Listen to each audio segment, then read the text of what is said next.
बाढ़ बारिश से उत्तराखंड, यूपी, बिहार और झारखंड का बुरा हाल। बिहार में गंडक और कमला ने मचाई तबाही तो यूपी में गंगा का बढ़ा जलस्तर। बिहार के गोपालगंज में गंडक नदी ने मचाई तबाही। सैकड़ों गांवों में घुसा बाढ़ का पानी। सरकार से मदद की गुहार लगा रहे हैं लोग। बिहार के पश्चिमी चंपारण में बाढ़ के पानी में डूबा पूरा गांव। तालाब बने खेतों में युवक ले रहे हैं वॉलीबॉल का आनंद। उत्तराखंड के बनबासा में शारदा बैराज से छोड़ा गया 1.5 लाख क्यूसेक पानी। बाढ़ का रेड अलर्ट जारी। चमोली के विष्णुप्रयाग में अलकनंदा के कटाव के चलते बद्रीनाथ हाईवे का हिस्सा बहा। ऋषिकेश को बद्रीनाथ से जोड़ने वाला रास्ता बंद। उत्तराखंड के ऋषिकेश में गंगा का जलस्तर खतरे के निशान से ऊपर। प्रशासन ने जारी किया अलर्ट। अलकनंदा और धौलीगंगा नदियों में भी पानी उफान पर। उत्तराखंड के टिहरी में पहाड़ धंसने से NH-58 बंद। ऋषिकेश को श्रीनगर से जोड़ती है ये सड़क। उत्तराखंड के बागेश्वर में भारी बारिश के बाद लैंडस्लाइड। 2 खाली गाड़ियां मलबे में बही। कोई हताहत नहीं। उत्तराखंड में लगातार बारिश से मसूरी धनौल्टी हाईवे पर लैंडस्लाइड। प्रशासन ने मुश्किल से रास्ता साफ किया। दुर्घटना की आशंका के चलते लोगों को सतर्क रहने के निर्देश। हरिद्वार में गंगा नदी का जलस्तर बढ़ने से घुड़सवार पुलिस लाइन में घुसा पानी। अगर और बढ़ा पानी तो सुरक्षित जगहों पर भेजे जाएंगे घोड़े। उत्तराखंड के चमोली में NH-94 का हिस्सा धंसा। ऋषिकेश को गंगोत्री से जोड़ने के लिए बनाई जा रही है ये ऑल वेदर रोड। उत्तराखंड से पानी छोड़े जाने के बाद यूपी के पीलीभीत में शारदा नदी का जलस्तर बढ़ा। नदी किनारे बसे गांवों में हाई अलर्ट।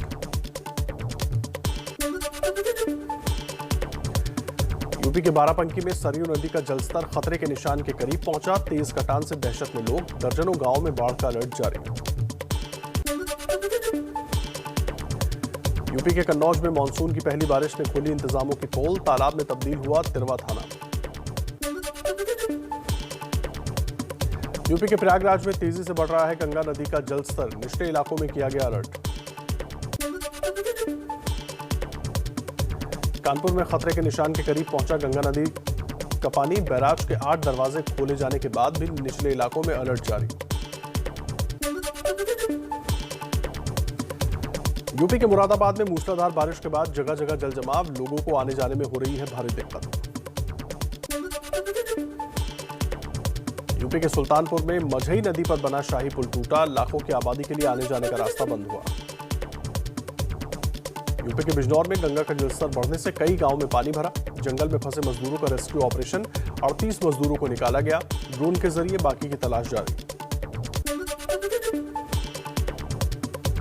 अयोध्या में एक और जमीन घोटाले का आरोप। 3 महीने के अंदर 20 लाख की जमीन राम जन्मभूमि ट्रस्ट को 2.5 करोड़ में बेची गई। शिवसेना और आम आदमी पार्टी के निशाने पर ट्रस्ट।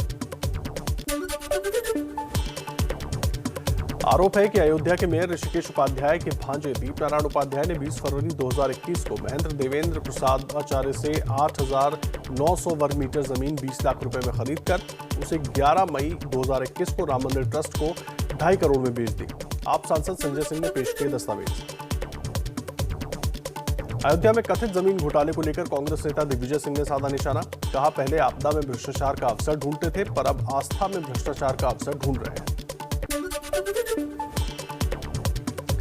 शिवसेना नेता प्रियंका चतुर्वेदी ने भी राम मंदिर ट्रस्ट पर बोला हमला। कहा, हर दिन अयोध्या में भूमि खरीद के नए तथ्य सामने आ रहे हैं। श्रद्धालुओं का पैसा रामलला के भव्य मंदिर का है, मनमानी के लिए नहीं। शिवसेना के स्थापना दिवस पर उद्धव ठाकरे ने कहा, जो चुनाव में अकेले जाने की बात करेंगे उन्हें जनता चप्पल से मारेगी। महाराष्ट्र कांग्रेस के अध्यक्ष नाना पटोले ने की थी अकेले चुनाव लड़ने की बात। उद्धव ठाकरे ने बंगाल की मुख्यमंत्री ममता बनर्जी की तारीफ की और बीजेपी पर जमकर हमला बोला। कहा, सत्ता जाने की वजह से कुछ लोगों के पेट में दर्द हो रहा है।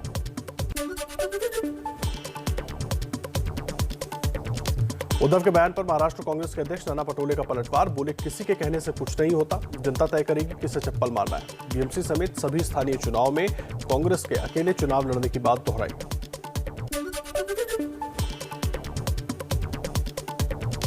उद्धव ठाकरे के बयान पर एनसीपी नेता नवाब मलिक बोले, उद्धव ठाकरे भविष्य की राजनीति का एजेंडा सेट कर रहे हैं।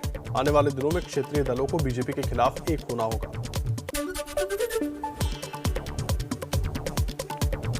असम के सीएम हेमंत बिस्व शर्मा का बड़ा ऐलान, बोले सरकार जल्द लागू करेगी 2 बच्चों की नीति। जिन लोगों को सरकारी नीतियों का लाभ लेना होगा उन्हें 2 चाइल्ड पॉलिसी अपनानी होगी। एक दिन की राहत के बाद आज फिर बढ़े पेट्रोल डीजल के दाम। दिल्ली में पेट्रोल 97 रुपए प्रति लीटर के पार, डीजल 88 रुपए के करीब। देश में 81 दिन बाद कोरोना के सबसे कम केस सामने आए। पिछले 24 घंटे में 58,419 नए मरीज मिले। 1,576 मरीजों की हुई मौत। अब तक 27 करोड़ 66 लाख से ज्यादा लोगों को लगा टीका। दिल्ली में कोरोना की रफ्तार पर लग रही है ब्रेक। 24 घंटे में कोरोना के 135 नए केस सामने आए। 7 लोगों की मौत हुई। संक्रमण दर 0.18% हुई। कोरोना की तीसरी लहर की चेतावनी के बावजूद लापरवाही का दौर जारी। मुरादाबाद से बिहार जाने के लिए स्टेशन पर उमड़ी मजदूरों की भारी भीड़।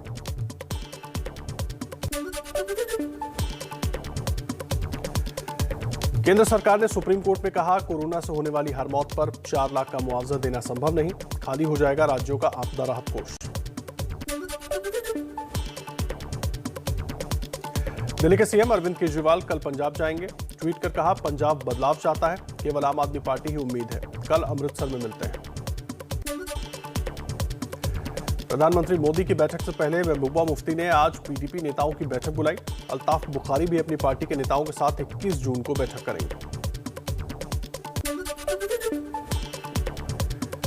जम्मू कश्मीर की 14 राजनीतिक पार्टियों के साथ 24 जून को पीएम मोदी की बैठक। धारा 370 हटने के बाद पहली बार मुलाकात। चुनाव कराए जाने पर भी हो सकती है चर्चा। जम्मू कश्मीर के नेताओं को फोन पर प्रधानमंत्री की बैठक का न्योता मिला। पीडीपी और नेशनल कॉन्फ्रेंस समेत 14 दलों के नेताओं को दिया गया है आमंत्रण।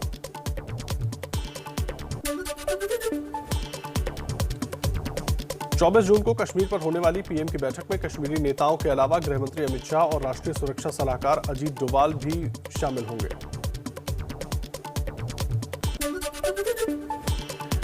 जम्मू कश्मीर कांग्रेस प्रदेश अध्यक्ष गुलाम अहमद मीर बोले, सरकार के इस फैसले का स्वागत करते हैं। कोई भी मसला बातचीत से हल हो सकता है। कांग्रेस महासचिव केसी वेणुगोपाल ने जम्मू कश्मीर को पूर्ण राज्य का दर्जा देने की मांग की। बैठक पर बोले, लगता है देर से ही सही सरकार को अपनी गलती समझ आ गई है। कांग्रेस नेता राशिद अल्वी का बड़ा आरोप, कहा जम्मू और कश्मीर के कुछ इलाकों को मिलाकर राज्य का दर्जा देने की कोशिश। घाटी को केंद्र शासित प्रदेश में रखा जाएगा। ये साजिश कश्मीर के हित में नहीं। सर्वदलीय बैठक से पहले सरकार के सूत्रों ने जम्मू कश्मीर को विभाजित करने की अफवाहों को खारिज किया। कुछ हफ्तों से जम्मू को पूर्ण राज्य का दर्जा देने और कश्मीर को केंद्र शासित प्रदेश बनाए रखने की चर्चा थी। कांग्रेस नेता अधीर रंजन चौधरी का बड़ा बयान, बोले बंगाल में बीजेपी ने कांग्रेस को बहुत ज्यादा नुकसान पहुंचाया। बीजेपी के ध्रुवीकरण के कारण ममता बनर्जी को फायदा हुआ। थम नहीं रही पंजाब में कांग्रेस के अंदरूनी कलह। 22 जून को दोबारा झगड़ा सुलझाने वाली कमेटी के सामने हाजिर होंगे कैप्टन अमरिंदर सिंह। सूत्रों के मुताबिक सोनिया गांधी से भी हो सकती है मुलाकात। कांग्रेस नेता नवजोत सिंह सिद्धू की चुप्पी पर पत्नी नवजोत कौर सिद्धू का बड़ा बयान, पार्टी आलाकमान ने उन्हें चुप रहने के लिए कहा है और वो आलाकमान का हुक्म मान रहे हैं।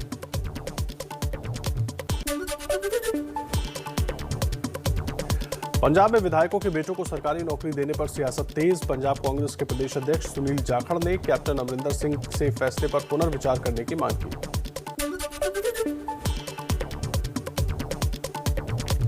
पंजाब में नौकरी के मुद्दे पर अकाली दल ने साधा निशाना। बिक्रम सिंह मजीठिया बोले, बेटों को नौकरी देकर विधायकों की वफादारी खरीदने की कोशिश की गई। राज्यपाल कैप्टन सरकार को बर्खास्त करें। सीएम कैप्टन अमरिंदर सिंह ने 2 विधायकों के बेटों को नौकरी देने को लेकर दी सफाई। कहा, उनके दादा ने देश के लिए जो कुर्बानियां दी हैं, ये उसके सम्मान में है। एलजेपी पर कब्जे को लेकर चाचा भतीजे की जंग जारी। चिराग पासवान ने आज राष्ट्रीय कार्यकारिणी की बैठक बुलाई। 2024 तक पार्टी अध्यक्ष बनाए जाने पर लगेगी मुहर। पशुपति पारस ने एलजेपी के सभी सेल भंग करने की घोषणा की। कहा नई लिस्ट जारी करेंगे। फिलहाल 8 लोगों की अस्थायी समिति बनाई गई है। एलजेपी में विवाद के बीच लोकसभा स्पीकर ओम बिरला से मिले चिराग पासवान। मुलाकात के बाद बोले स्पीकर को पार्टी संविधान की पूरी जानकारी दे दी है, उनके सवालों के जवाब भी दिए। एलजेपी विवाद से दुखी है रामविलास पासवान के गांव शहर बन्नी के लोग। बोले पशुपति पारस ने गलत किया, अगर चिराग ने कोई गलती की थी तो उन्हें बुलाकर बात करनी चाहिए थी।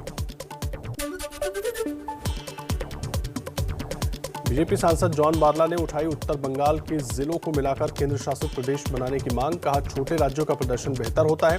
जलपाईगुड़ी के सांसद जयंत रॉय ने भी किया समर्थन। आसनसोल में बीजेपी विधायक अग्निमित्र पॉल की कार का टीएमसी कार्यकर्ताओं ने किया घेराव।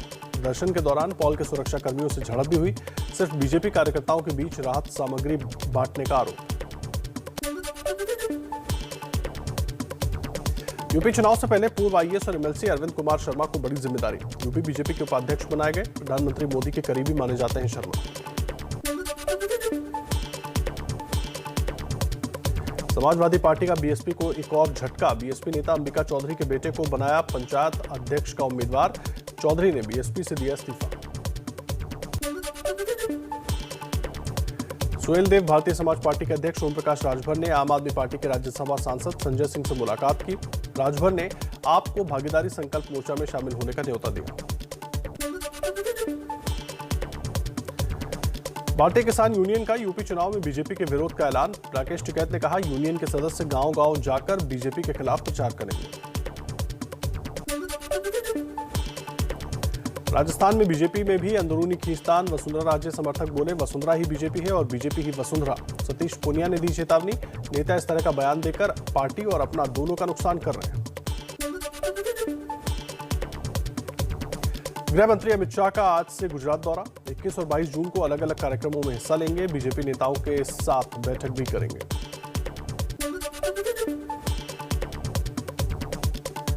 डॉक्टरों पर हमले की घटनाओं को लेकर केंद्र सरकार सख्त। राज्यों को डॉक्टरों पर हमला करने वालों के खिलाफ एफआईआर दर्ज करने के निर्देश दिए।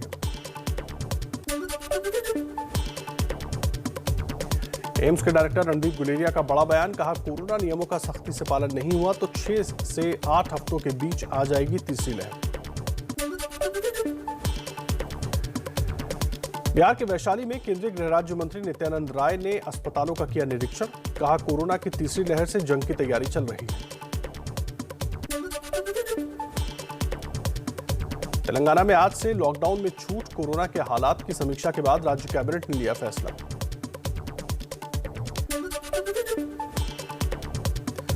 कर्नाटक में लॉकडाउन में छूट बढ़ी। अब शाम 5 बजे तक खुल सकेंगे बाजार। 5% से कम संक्रमण वाले जिलों में 50% क्षमता के साथ खुलेंगे जिम और ऑफिस। कोरोना काल में बिहार सरकार का बड़ा फैसला। 10वीं और 12वीं की परीक्षाओं में 2 विषय में 8 अंक से फेल होने वाले छात्रों को ग्रेस देकर पास किया जाएगा। कोरोना के चलते पंजाब में 12वीं बोर्ड की परीक्षाएं रद्द। सीबीएसई की तर्ज पर जारी होगा रिजल्ट। फिल्म अभिनेता नवाजुद्दीन सिद्दीकी ने सोशल मीडिया पर वीडियो जारी कर लोगों से वैक्सीन लगवाने के लिए अपील की। कहा कोरोना से बचने के लिए टीका लगवाना जरूरी। कोलकाता में एनआरएच मेडिकल कॉलेज की घोर लापरवाही। बारिश के बीच किडनी के मरीज को बिना एम्बुलेंस स्ट्रेचर से दूसरे अस्पताल में भेजा। सवाल उठने पर मानी गलती। अंतर्राष्ट्रीय योग दिवस पर कल देश को वर्चुअली संबोधित करेंगे पीएम मोदी। योग दिवस के कार्यक्रम में भी शामिल होंगे। दिल्ली के करोल बाग, पहाड़गंज, तुगलकाबाद समेत कई इलाकों में आज पानी की दिक्कत। यमुना में अमोनिया बढ़ने से कम हुई वाटर सप्लाई। असम सरकार का बड़ा फैसला। सरकारी कर्मचारियों के लिए जारी किया आदेश। बिजली का बिल नहीं दिया तो वेतन नहीं मिलेगा। आज मोक्षदायिनी गंगा के पृथ्वी पर अवतरण का दिन। गंगा दशहरा पर हरिद्वार से गंगा सागर तक श्रद्धालुओं ने किया पवित्र स्नान। कोरोना काल में कुंभ के आयोजन को लेकर घिरी उत्तराखंड सरकार का बड़ा फैसला। आज और कल गंगा दशहरा के मौके पर श्रद्धालुओं के हरिद्वार जाने पर रोक लगाई। अयोध्या में आवास विकास परिषद की 1200 एकड़ में नव्य अयोध्या बनाने की योजना। 81 देशों के धार्मिक और सांस्कृतिक दूतावास बनाए जाएंगे। भारत कहने से अजीत डोभाल 23 जून को शंघाई सहयोग संगठन की बैठक में हिस्सा लेंगे। पाकिस्तान भी होगा शामिल। तजाकिस्तान के दुशांबे में होगी बैठक। मथुरा में 8 फीट लंबे अजगर को वन विभाग ने रेस्क्यू किया। ट्रकों का वजन मापने वाले धर्मकांटे पर घूम रहा था सांप। मध्य प्रदेश के होशंगाबाद में बाघ और तेंदुए की लड़ाई कैमरे में हुई कैद। टाइगर के डर से घंटों पेड़ पर रहा तेंदुआ। मुंबई क्राइम ब्रांच ने 21 साल के युवक को 10 देसी पिस्टल के साथ गिरफ्तार किया। मुंबई में हथियारों की डिलीवरी देने आया था। दिल्ली पुलिस के हत्थे चढ़ा नकली आर्मी अफसर खुद को सेना में कैप्टन बताता था। पाकिस्तान की खुफिया एजेंसी आईएसआई भी इसे असली समझकर उल्लू बनी।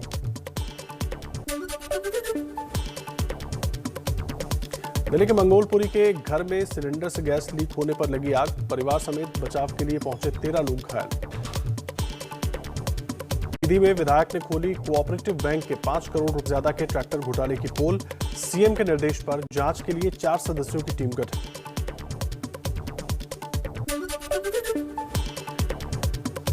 विश्व टेस्ट चैंपियनशिप के फाइनल मैच का आज तीसरा दिन। बल्लेबाजी करने उतरेगी टीम इंडिया। विराट कोहली से बड़ी पारी की उम्मीद।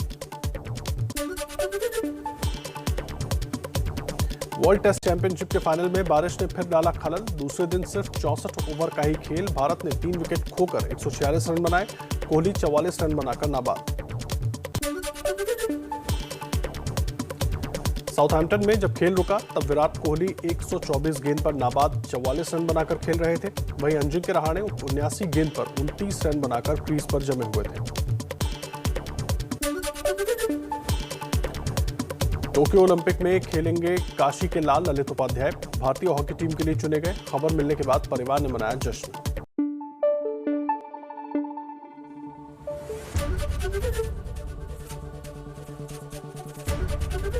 एबीपी न्यूज आपको रखे आगे।